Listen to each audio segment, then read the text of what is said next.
What's going on, listeners? This is Hurt, your boy. We are here on our first episode of Come On Man podcast, and we got our special guest, Bruce Bick. That's how you said it. Bruce Beck. Beck. See, I'm jacking them names. That's what I was trying to get the information. Yeah, I don't like my last name. Sounds weird, so I just say Bruce. Just okay. So we're just gonna say Bruce Yeah. to save his last name. Yeah, this podcast is just something for men to have like a little safe space to get stuff off their chest.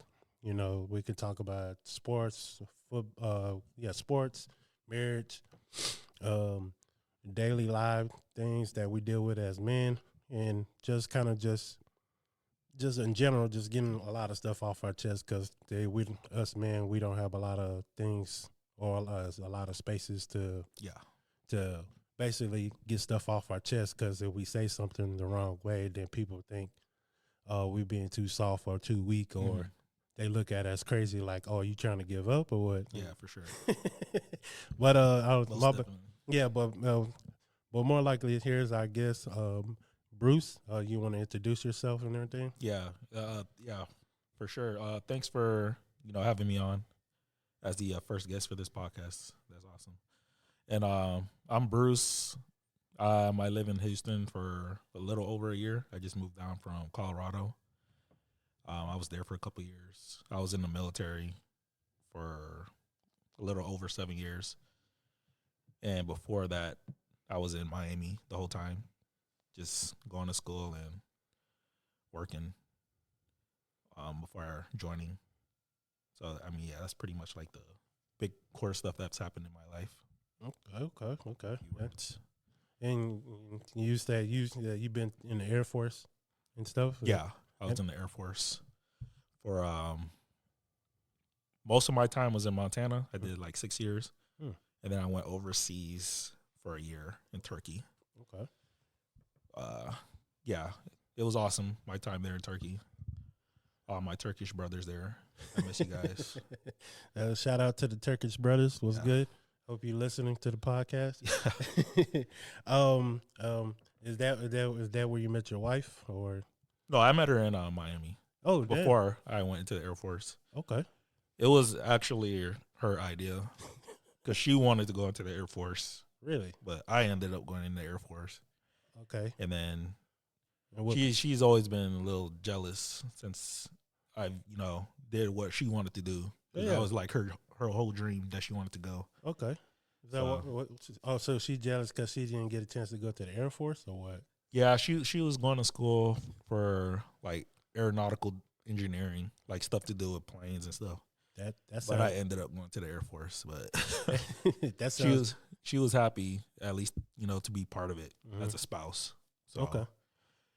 And my father, he was also in the Air Force, so that was another factor Oh, damn. in me going. So Okay, so you just kind of following your family's footsteps. Or what? yeah, Okay. yeah. After school, I didn't really know what I wanted to do. Mm-hmm. I went and finished my associates, but I was just working just like a normal job, and I didn't have anything Oh, damn. to really do with my degree.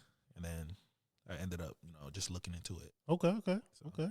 And and she chose the path like just being a teacher just for a backup, or yeah, well, she had all kind of jobs because it's kind of hard for spouses because we're like always moving and not knowing the situations of school and stuff. So Yeah. that's like a huge sacrifice for sure Yeah. that they have to go through.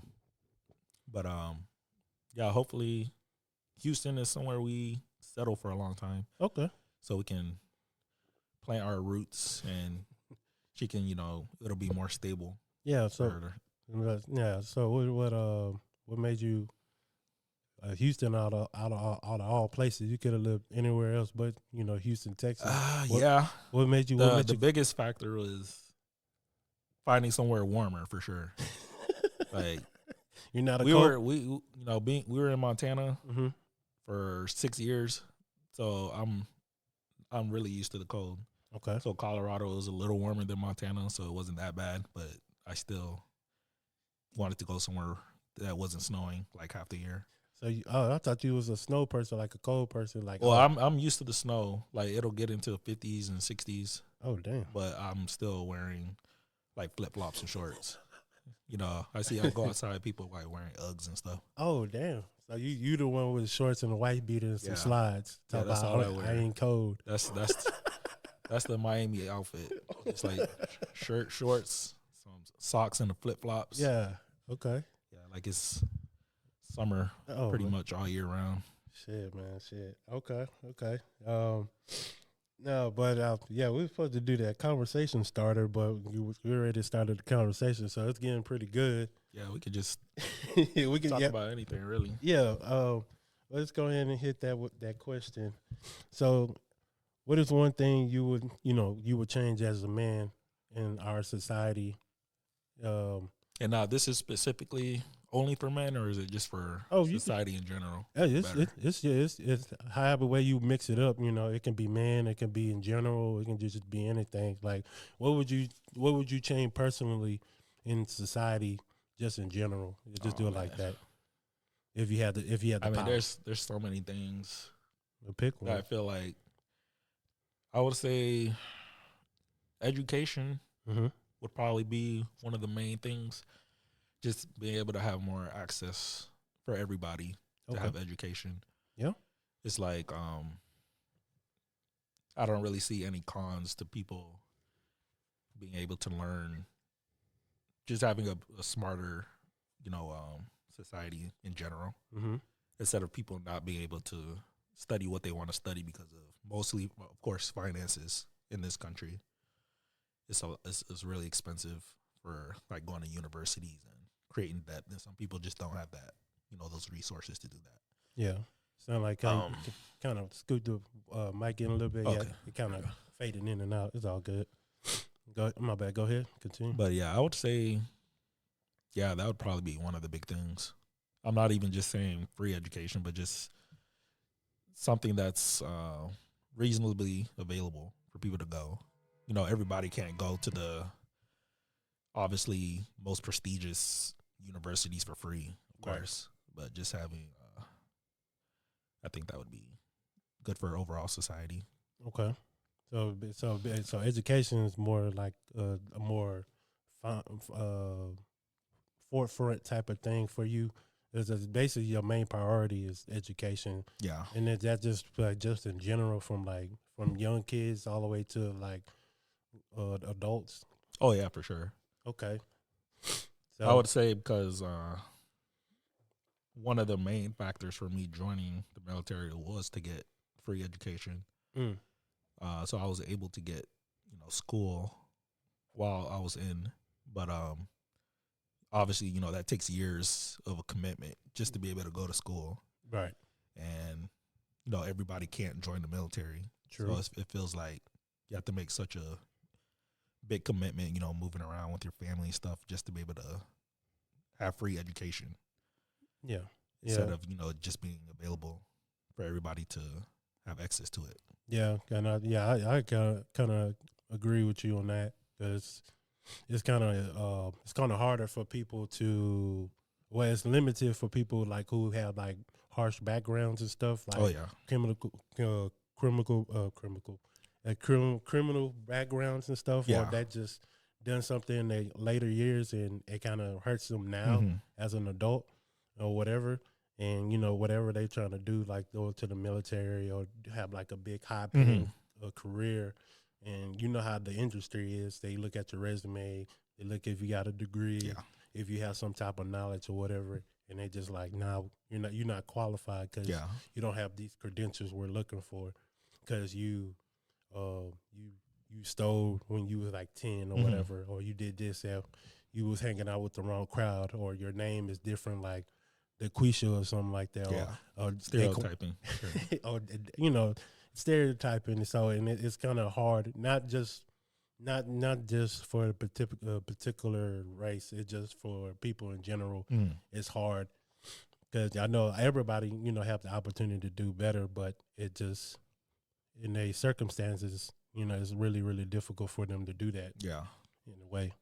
Yeah, it's interesting you mentioned the prison aspect. That's another huge you know, thing I see in this country that's vastly different than, you know, some of the other European countries in terms of getting people back into society. I feel like while people are in prison in other, I'll just say like Sweden or Switzerland, they have like TVs and books, and they, you know, they encourage people to learn. Okay.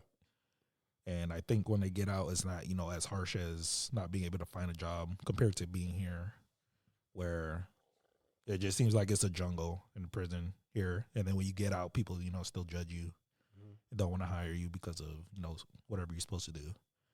Even though it's supposed to be like, oh, you've done your time, so it should be cleared, but that's not really how it is. No. Once they get out. So yeah, I think that's another big thing I would change. In this country specifically, but I got you. Yeah, this country is pretty different because, like you said, bouncing off what you said is, it's kind of hard for anybody who gets out of the jail system and comes out and back into society and trying to basically starting over. And, you know, they think they can go get any type of job, but now they got that background. Yep. And then it's like, oh, you can't work here because you got this. It's like, oh, I'm trying to change. If you give me an opportunity to change, or give me that second chance, I can show you like, hey, I'm changed and I can do whatever. I can start at the bottom and work my way up. But a lot of people are picky because they have that sense of power. Like, oh, you know, we don't want you we don't want your type of people, you know, your type to work in our company because what happened, you know, in the past or whatever. So it is pretty difficult to see how things are just. I mean, it all circles back to, I guess, just like that financial greed, really. Like everything, I feel like everything that has some kind of problems, you can always circle it back to just finances. Or people needing to milk it out of, you know, like college. It's so expensive. Prisons, you know, they have a certain amount of cells they need to fill up. Yeah. So I feel like greed. I think you could just say is the core of everything. Okay. That could be fixed. So. Yeah. What things I would change in the society? I think one thing gotta change in society would be, what would be one thing? See, if I was to change something in society, I just think the not their environment, but the people culture. You know, the culture of the people, how we treat each other. Because you know how it is today with the social media and stuff. It's kind of hard to have like a interaction like how we are having like person to person, because you know how that was back in the day. You had to go to the girl, talk to her. She had to see you. You had to put your one-liner in there, but make sure it's good. Yeah. And everything. Or the same thing with the guy friends, you know, y'all look at each other from a distance, y'all nod your head, go to class, and then you know, slowly y'all get closer, and then somehow, some way, y'all communicate and become friends. Yeah. But we don't have that. Yeah, we don't have that anymore. Yeah, we don't have that anymore. It's just kind of like a social media based. It be like, oh, hey, what's up, Bruce? Hey, let's go hang out. Nah, man, hit me on my Facebook. Yeah. We talk from there. You gotta get to know my online persona first. Yeah, like, I can just hit my IG. Talk. Yeah, hit my IG before I talk to you in person. Yeah, people, they don't give their numbers out. They give their Snapchats and Instagrams out. Yeah, and the Tinders and all that. And yeah, I'm too old for all that, man. Yeah, man. I don't even have a Snapchat. And Instagram, I think it was complete automatically for me because I had a Facebook. So they just give you one. No, yeah, man. So it just that I think that'll be one thing I gotta change in society is just the people, the culture of the people, man. Because I think we need that back. Yeah, just in general, just to have that human interaction. Because it's kind of hard to do that because you can't put two people who's really hardcore in the social media aspect and then take their phones away and put them in two chairs facing each other and like, all right, all y'all gotta do is have a conversation. Yeah. And then the closest thing to that in the future, it'll be like virtual. Well, you can have like virtually your face, make it seem like you're in the same room, but you're still actually virtual. Oh, but you're not in the actual same room. Yeah, I saw it was I would think it was Microsoft. They came out with some technology. okay. It's supposed to be to be used for like work. So you put everybody's face or body in like a conference room. It'll look like everybody's there, but everybody's still home. Right. So that'll be like the closest thing to interaction in the future, I think, or constant interaction. I got you. Okay. Yeah. Yeah. It just that'll just be something that'll be like a really big change, and we still have it. You rarely see it, and when you go out in public or whatever, you rarely see having that interaction with people. But it'd be mostly like the older generation that like kind of like our generation. You can still have like a decent conversation. Yeah, before you call AKA the boomers. Yeah, before you get to the Gen X and Z, Y, and all that other crap. Yeah, my mom doesn't use the internet at all. Damn. Like, she works on a computer all day, but when she gets home, she act like she don't know how to use the internet. She don't have an email, nothing. Oh, damn. You're like a CIA agent or something. That's what's up. No, my mom, she does with the she does with the social media, but she goes straight to YouTube to watch like videos. Yeah, that's pretty much. That's what she uses. YouTube. She'll watch like a workout video. Yeah. From the 90s. Yeah. Mine. She watching like news article videos from Honduras, because that's where my family is from. Oh, okay. From Honduras, and she watches like all the news, what's going on out there. Yeah. And she tells me, and she was like, "Oh, Honduras got a lot of corruption. You better watch out before you go out there." But that's just kind of her thing and stuff. So she like in the know. Before she heads out there and to check on her people and stuff. So yeah, my mom, she's not gonna learn anything unless somebody tells her. Like my little brothers, they'll clue her in on current stuff that's going on. Because besides that, everything is word of mouth for her. It's word of mouth. Yeah, she don't research nothing, look up nothing. Oh wow. Yeah, she's super old school. Yeah. No, but what's call it? So man, like what's so what about the marriage life? How's marriage? How's the marriage life? It's going good. Okay. We have the typical issues, communication and anger and just normal life. I guess that's normal marriage. Yeah. No, it is normal marriage, man. I feel like everybody goes through the same things. It's just people handle stuff differently. Yeah. I think that's the general thing. Is marriage is just a typical, you basically boyfriend and girlfriend. You just got the platinum version of it. You upgraded the subscription. Yeah, for sure. So you could definitely tell the difference. Yeah, before and after girlfriend and marriage. Yeah. Well, the fiance and that middle stage, and then you get to marriage. Yeah. I was kind of the same thing here. Is the same typical stuff. Little arguments here, or she gets on my nerves, or I get on her nerves, or I just don't say nothing. But something a little stupid or whatever. I leave this toilet seat up or whatever. Yeah. Just a little general things, but. Yeah, I'm in a house full of women, so I understand that sentiment. So you just kind of learn how to, you have to find different ways how to handle our spouses in a different way instead of just going off and hey man, like. And just go, sideways and go 21 Savage on her. But you don't want to do that.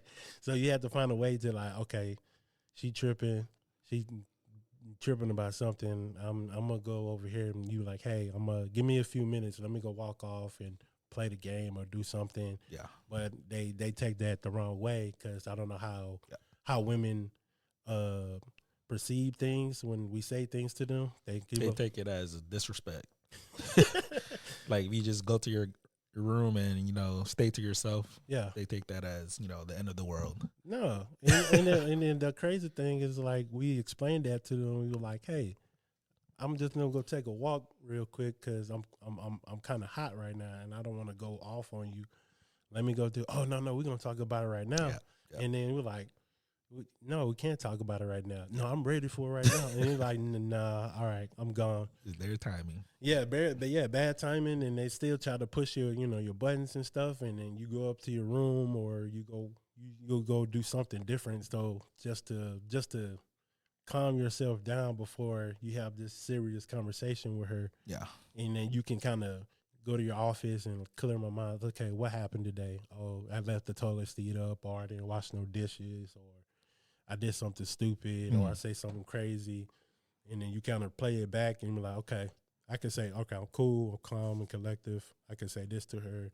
Okay, hey, babe, we're going to talk at this time downstairs in the living room, just me and you, before we put the kids up or whatever. Yeah. Or put the dogs up if you're an animal lover type thing. Yeah, my issue is I'm sarcastic and petty. So you're petty? Yeah. I don't, with her for sure. Like, I know I can simply, just apologize, but sometimes in the moment I just feel like I have to make a point. She'd be like, go do something. I'll be like, okay.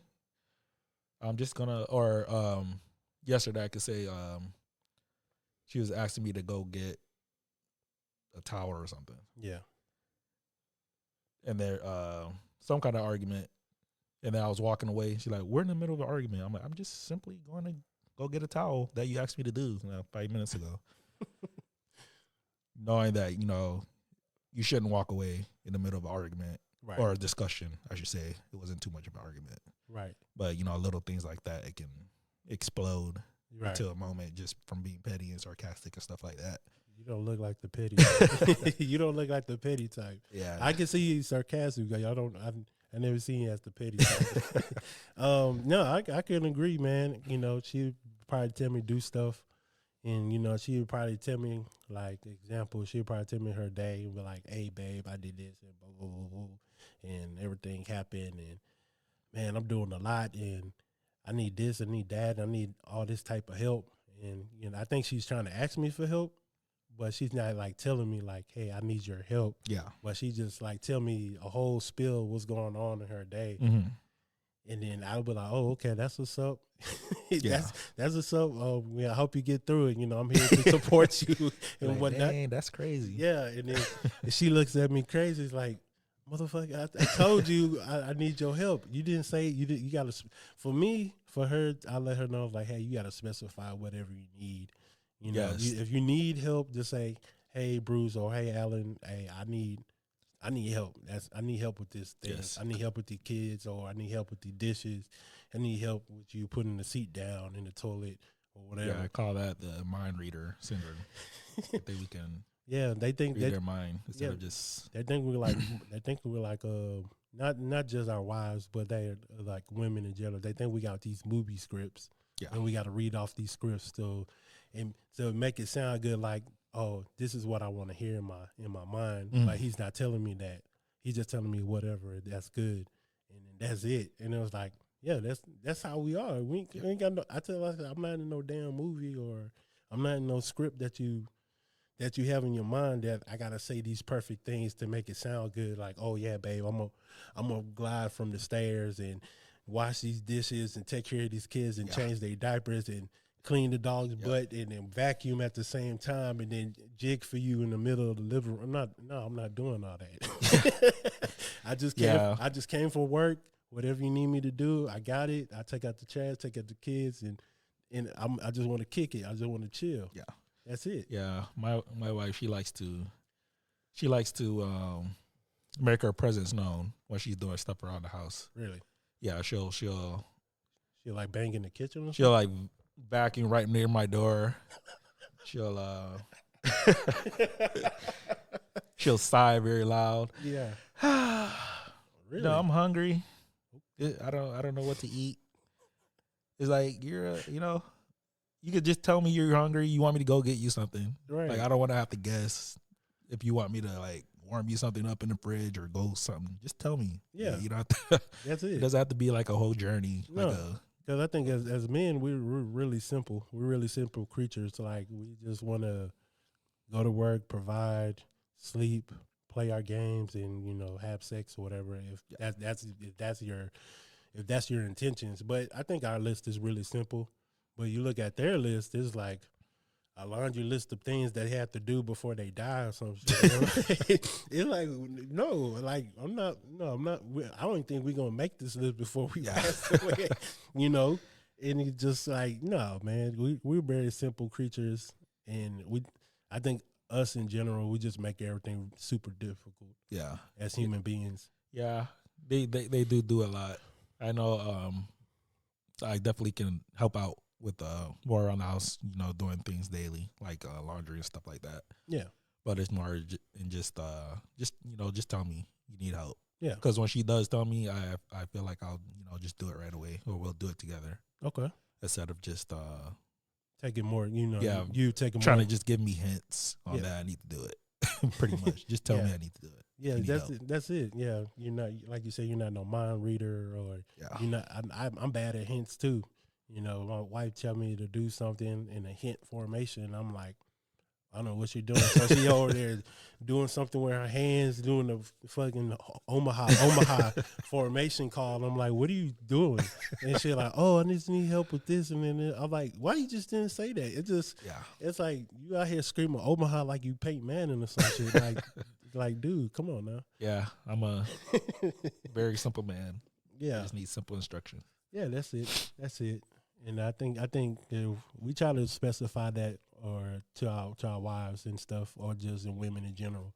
And so I think for women, they just need to have a little bit more understanding and more not leeway, but more. I don't know what's that word. I think it's more understanding in that general aspect. It just kind of whatever we got going on in our situation, that we just need them to understand. Like, hey, I'm having a bad day today, but I'm figuring it out. Just give me some time, and then once I'm ready to talk to you about it, I'll talk to you, or whatever. But most of the times, it's hard to say anything to them, because when you say something like, "Hey, I'm having a bad day," they want to jump and be Mr.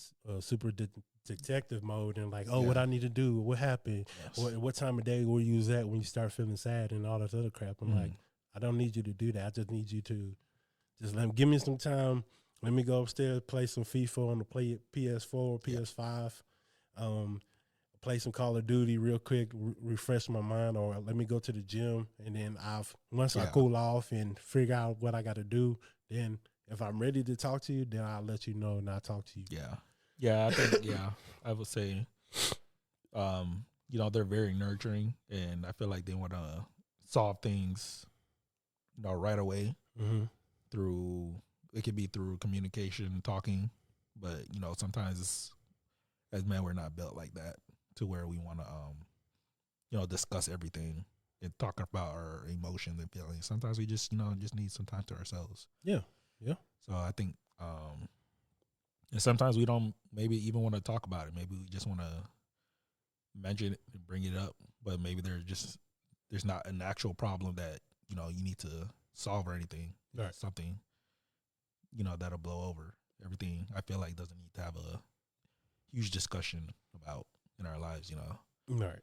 But if we do, want to eventually talk about it,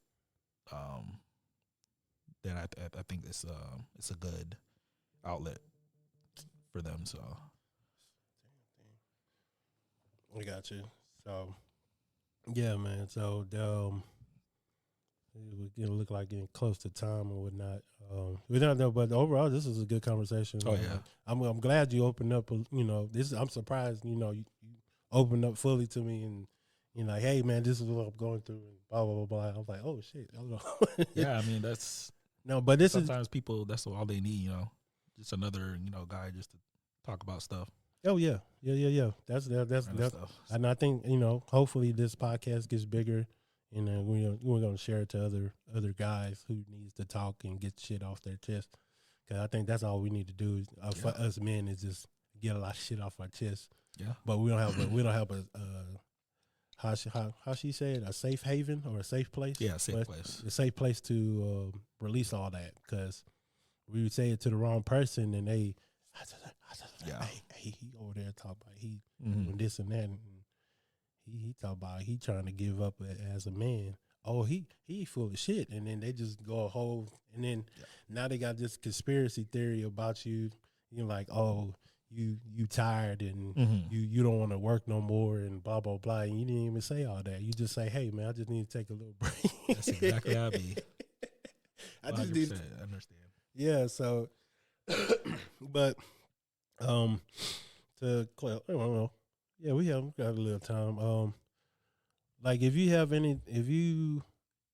any advice for like other men who's listening to the podcast, like to help them out, like what they're going through, and it can be just anything, like just anything in general, like just daily lives as men, like what we go through and like what you're struggling with today, like what would you? I don't know if I'm the best example for giving out advice, because I've only been with my wife, and so I don't have too many different experiences to go off of. But I would say communication. Try not to shut off too much. I know we need our time, but it can't be every day where you're shutting off, because it is a marriage. Right. It is you and your other person. So if they want to help out, just try to give them that leeway if they want to help out, because at the end of the day, I don't think they're trying to do anything maliciously or trying to hurt you. So right. For sure, communication, I would say, is the biggest thing. Okay. And not try to be sarcastic and petty like I do when you do communicate. Try to be mature about it. Okay. What about in the men aspect of it? Like, what if you was like giving advice to another man, not just like just in general life, as a living a life as a man, like what would you give another man? I would say that you learned off your course of your past journeys and stuff. I would say your mental health is a big thing. Don't try to take on too much. Don't try to take on too much that you feel is overwhelming. I know since getting out of the military, I've had a lot less stress because I've always had expectations while you're in, and that's why one of the main reasons I wanted to get out. And ever since then, I'm glad I made that choice of getting out because of the mental health aspect. And I feel like it's okay to take breaks and feel weak, like you say. If you're feeling down, just to take that time for yourself. Don't let anybody feel that you need to just man up and keep pushing through. Yeah, if your mind is not right. Right. You always need to get your mind right to be able to, succeed and, get through life, really. Oh, okay. I would say take care of your mental health first. Yeah. Everything else will fall in place. So. Okay. Damn. That's what's up. That's some deep stuff. Appreciate that, Bruce. Yeah, as we had a good conversation here with Bruce, our special guest on the first episode of the Come On Man podcast. And we just giving out, like I said before at the beginning, we're just here just to give men safe space to be themselves, get stuff off their chest or whatever they go through in their daily lives. And this is what the podcast is for. So if you have, if any men are listening and they want to join the podcast and get some stuff off their chest, just hit me up on my Instagram or my, I think that's the only thing is my Instagram, or I'll give you my email address and we can set us up a schedule and we can just set that up and you can come on the podcast and speak your mind and share your stories and stuff too. So, other than that, man, appreciate that, Bruce. Man, appreciate it for taking the time and Thank you. and sharing your stories and sharing your experiences and stuff. I know we're just kind of winging it right now, trying to set up this whole podcast thing, but I feel like it's gonna be something big, you know. Yeah, I feel like it was a good first episode. Yeah, it was a good first episode. I feel good. This is kind of like a venting session for men. You know, we venting a lot of stuff. But other than that, then, yeah, it didn't even take that long. The time was flying. Just talking. Yeah, we're just talking. But other than that, yeah. So yeah, if y'all just want to, you know, all men, shout out to all men and shout out to all the people who's listening. We're you know, this is just the beginning of something great, and where I just want to definitely do like a tradition of sending all positive vibes to whoever I'm talking to. But Bruce, man, you're doing great things. You have a lovely house. You have a lovely family. You're doing great things in your career. You know, and you're just doing just amazing things as a man. And you know, I just want to let you know that, you know, I want you to hear that in general. So if you're not getting that, that's just letting you know that your work is being noticed and it's not going in vain. So yeah, but all my listeners appreciate it. This is the first episode that we're closing out. And until then, peace, love, and positivity to you, your love, your family, your dog, and to whoever you feel that you care about. Until then, peace out. Peace. Peace.